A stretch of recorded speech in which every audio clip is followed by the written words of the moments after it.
Mike est influenceur puis il gagne sa vie à se mettre en chess sur internet. Écoutez pas Jack, guys, quand t'es en chess, t'as plus de gains.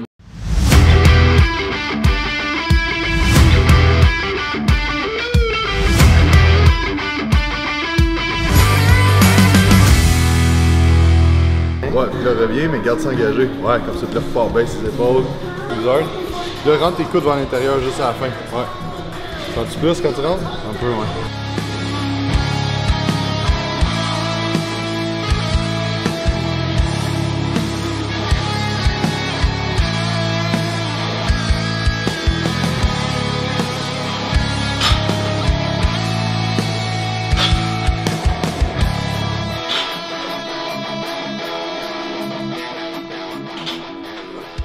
Salut le vlog, donc aujourd'hui avec Mr. Mike Chabot, Fitness Model, fait XOXO, hein, ok, mais ça fait un an que s'entraîne, on a fait 2 compés ensemble, puis là on va faire un workout de dos.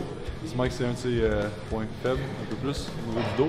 Donc on a commencé avec du straight arm pull down puis du high cable row pour activer nos des lattes au dos. Notre exercice principal ça va être du rack pull avec des bandes élastiques, puis ça va déloader le top, puis ce que ça va faire c'est que ça va être aussi dur des genoux jusqu'au top. Normalement, le dernier quart du mouvement il va être facile, mais là il va être loadé au maximum. On va pouvoir mettre plus sur la barre, mais la charge va être vraiment constante du bas du genou jusqu'au top. Ici, j'utilise des Daisy Chains. Tu peux commander ça sur Amazon, ça coûte 17 $. Et dans le fond, ça me permet que je vais ajuster ma bande élastique à la hauteur que je veux. Ce que je veux, c'est qu'en haut, de là à là, la bande ne m'aide pas. Si je l'attache ici, je vais avoir quand même du déload au top. Puis là, ce qui va arriver, c'est que je vais mettre trop pesant pour rien parce qu'au top, la bande elle m'aide encore. Donc avec ça, tu peux mettre vraiment la bonne hauteur à quel moment que je veux que la tension soit au maximum. Donc, Daisy Chain sur Amazon et bande élastique de même. Puis on va faire 4-5 séries de 6 à 8. On va build up vers un top 7.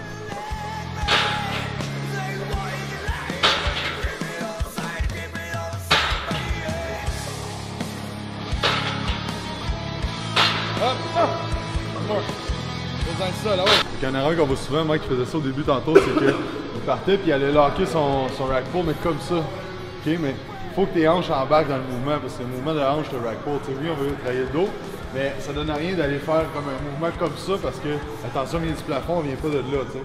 Donc, tu veux tout le temps engager les hanches, parce que les gens souvent ils vont dire j'ai mal dans le bas du dos quand je fais du rack pull, mais c'est parce que quand ils arrivent en haut, ils n'engagent pas les hanches, fait que toute la charge va être mise sur les muscles lombaires, puis ça va juste mettre trop de stress là pour rien, parce que ce que tu veux c'est travailler le lat, le haut du dos, oui le bas du dos, tous les érecteurs, mais on veut pas mettre l'emphase plus sur le bas du dos que là t'es plus capable parce que t'es trop mal dans le bas du dos.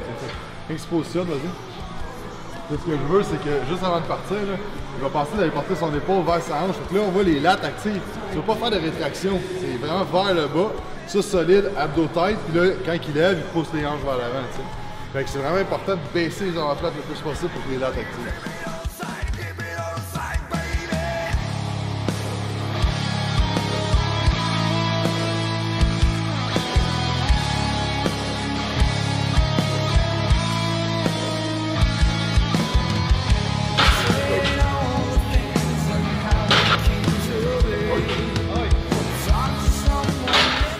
Là, ça va être pas mal d'être mon dernier. Tu veux finir, puis qu'il reste peut-être 1 ou 2 reps dans le tank. On veut juste être quand même assez actif. On veut pas grinder la dernière rep pour être capable parce que le but de ça, c'est de recruter plus de fibres musculaires. C'est pas nécessairement aller à l'échec musculaire. Après ça, c'est ce qu'on va faire après, ça va être ça. Okay. C'est ça. Donc, si, mettons à 6, tu vois que tu regardes le 30 à 8, mais il va être tout proche. Tu vas commencer à compenser. Okay. Come on. Wait. Let's go. Push. Come on. Let's go. Go. Push. One more. Up. Up.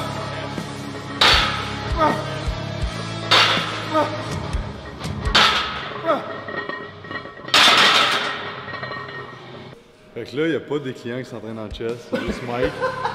C'est juste Mike parce que Mike est influenceur et il gagne sa vie à se mettre en chess sur internet. En même temps, il fait une vidéo pour mettre sur sa page. Fait que allez voir ça, Mike Chabot. Écoutez pas Jack, guys, quand t'es en chess, t'as plus de gains. More gains, More brains, more gain. More chest, more gain.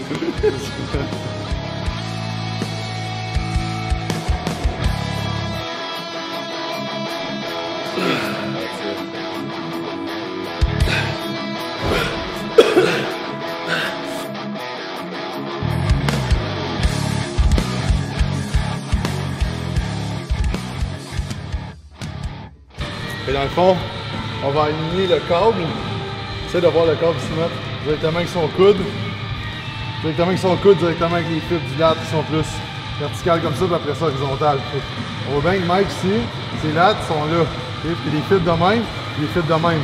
Là, on va aller baisser l'omoplate. Il baisse pour aller activer toutes ces fibres-là, puis après ça, toutes les fibres horizontales. Puis là, le lat va être recruté au maximum.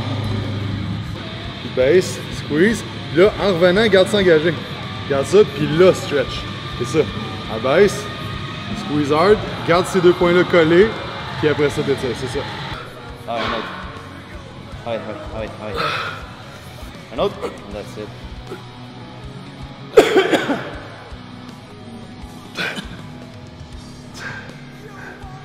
Come on. Ouais, pousse tes hanches au max, là. Yes, de même. Non, ma chaise. Qu'est-ce qui se passe avec ta jambe? Tu fais le beat, là? Les derniers. Les derniers. Je pensais quand j'étais sur stage. Quand je faisais ça, des fois, sur stage, je suis comme ça. Là, tu sens le maillot, c'est ça. Fait que, c'est ça, là, on a fait 10 reps clean, 5 reps cheatés. Puis après ça, dans le fond, ce qu'on fait, c'est qu'on va faire un stretch avec la charge. Fait que ce qu'on veut, c'est d'éloigner l'origine d'insertion le plus possible. Fait que tu vas pousser ta hanche d'un bord, tu vas tenir avec ta main, stretch au maximum. Fait que ça va faire plus de dommages musculaires, prolifération de cellules satellites. Ça fait quelque chose qui est super bon pour l'hypertrophie. Encore là, on fait ça juste une série. Fait que c'est un couteau à double tranchant. Des fois, ça peut être un petit peu trop de dommages. Qu'est-ce que tu es capable de récupérer? Habituellement, une série, tu vas à l'autre, tu fais ton stretch après. Ça va être bien parfait. Super. Seated row pour les lattes, pencher vers l'avant. Après ça, seated row large. Puis après ça, avec les mêmes poignées. Puis après ça, la pull down pour les dips le haut du dos. On va faire lats, haut du dos, Fait que là, dans le fond, on va tomber dans la partie plus métabolique. On va faire 3 séries. Le but, c'est d'amener plus de lactate possible au niveau du muscle, faire le plus de stress métabolique possible. Et on va targeter aussi le haut du dos. Fait qu'on a fait, tu sais, le rack pull, c'est le haut du dos, les lats. Tout l'ensemble du dos, on nous donne un petit peu plus le lat, on fait des stretches. Là, on va faire un seated row un petit peu plus pour les lats, pencher un peu vers l'avant, un peu moins qu'on était là. Après ça, on va aller droit, on va quand même targeter plus les fibres horizontales du lat. Puis après ça, on va finir avec du row pour le haut du dos, qu'on colle les omoplates, qu'on tire.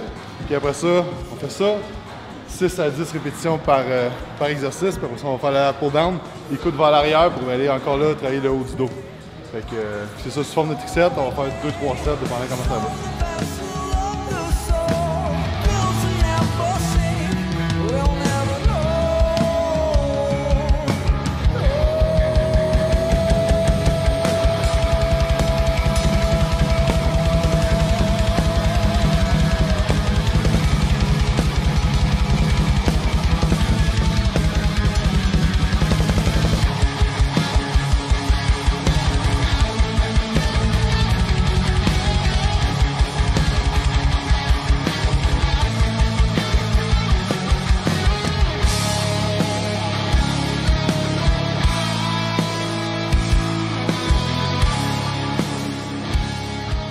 Ouais, fait qu'on parlait de nutrition péri-entraînement de Mike, pré-workout, post-workout, intra-workout. Fait que c'est sûr qu'un gars comme Mike qui a un métabolisme quand même assez rapide, qui est capable de tolérer un peu plus de carbs que la normale, un peu plus de cheat aussi. Hein.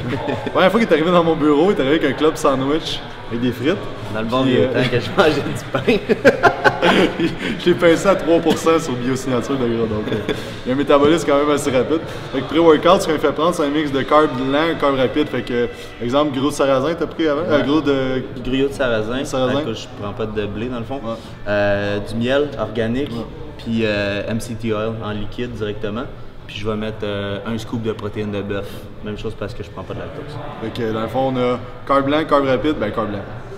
Un petit peu plus lent. Un petit peu plus lent, un petit peu plus rapide, on a des protéines, un petit peu de gras, fait que tout pour lui donner de l'énergie constante durant son workout. Intra-workout, on va utiliser des BCA ou des EAA avec des carbs en poudre. Fait que ça, c'est pour garder son énergie constante dans le workout parce que, comme on a déjà parlé quand on établit le plan, c'est qu'il crash dans son workout, il perd d'énergie s'il prend pas de carbs. Donc il y a du monde qui a le cas de tolérer pas de carbs durant le workout, mais un gars comme lui qui a un métabolisme quand même assez rapide, ça prend des carbs intra-workout.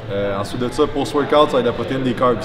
Donc son alimentation, il y a beaucoup de carbs, il n'y a pas tant de lipides, juste un peu pour les fonctions au niveau hormonal et tout ça, et médium de protéines, quand même, haute protéine, mais il est surtout haut en carbs. Donc je pense que c'est vraiment ça qui marche le mieux là, de ce qu'on a essayé. Ouais, c'est top, puis on fait le cycling, là, les journées high fat quand que je m'entraîne pas. Puis à date, c'est top. C'est ça, fait que dans le fond, il s'entraîne 4-5 fois semaine, il y a plus de carbs ces journées-là, les journées off, il y a moins de carbs.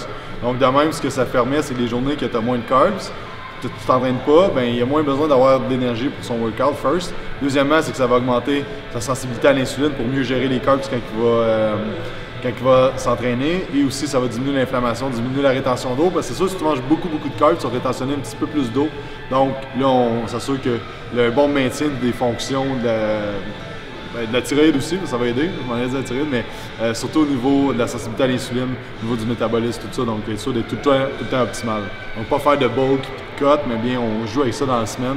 Tu sais, dans le fond, il prend moins de poids rapidement, mais au moins son poids qu'il prend, c'est de la lean mass, puis il reste sec, puis tu sais, pour lui, c'est important parce que sa job, si on veut dire, il vit de sa shape, donc c'est important qu'il soit tout le temps en shape, donc je peux pas lui permettre de, OK, on va prendre 20 livres dans les prochains mois pour bulker, puis là, qu'il perd des contrats, puis des affaires en même. Donc tout le temps que je sois prêt à shooter, dans le fond, et les vidéos, et les photos avec Matt, tout le temps prêt à aller en voyage, tout le temps ready pour un shoot si jamais je me fais appeler par un magazine, une compagnie.